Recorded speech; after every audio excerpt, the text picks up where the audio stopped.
Hello guys, সবাইকে welcome আমার নতুন একটা ভিডিওতে। তো দেখতেই পাচ্ছ আমি আর আমার মেয়ে রোদের মধ্যে হেঁটে হেঁটে যাচ্ছি শ্রীরামপুরে। অ্যাকচুয়ালি হেঁটে হেঁটে না, ট্রেনে করেই যাবো। তো আমি যাচ্ছিলাম আমাদের জিরা স্টেশনে।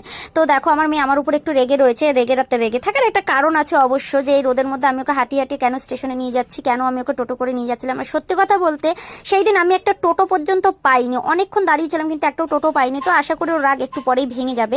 হ্যাঁ, তা আমি বসে বসে ওকে অনেকক্ষণ ডাকছিলাম কিন্তু ও আমার কথা কিছুতেই শুনছিল না। তো এদিকে আমি ট্রেনে চেপে পড়েছি, দেখতেই পাচ্ছ ট্রেনের মধ্যে কত গরম, কত লোক, সবাই কথাবার্তা বলছে। আর আমি চেপেছিলাম ক্যাশ গাড়িতে। ক্যাশ গাড়ির একটা রোগ আছে যে বাঁশবেড়িয়াতে এসে 15 মিনিট 20 মিনিট আধা ঘন্টা ধরে দাঁড়িয়েই থাকবে। তো আমার মেয়ে একটু গরম লাগছিল, জল তেষ্টা পেয়েছিল, তাইও জল খাচ্ছিল। আর এদিকে বারবার আমার হাজবেন্ড আমাকে ফোন করে জিজ্ঞাসা করছিল তুমি কখন আসছো কখন আসছো। তো আমি বুঝতে পারিনি যে ও আমার জন্য স্টেশনে দাঁড়িয়ে অপেক্ষা করছে। তো হাজবেন্ডের কাছ থেকে এরকম ছোটখাটো সারপ্রাইজ পেলে মনটা আনন্দতে ভরে যায়, তাই না বলো? তো আমি মাঝে মধ্যে এরকম ছোটখাটো হাজবেন্ডের থেকে একটু সারপ্রাইজ পাই, কোথাও ঘুরতে যাওয়া বা কিছু। তো তোমাদের সাথে দেখা হচ্ছে পরের ব্লগ।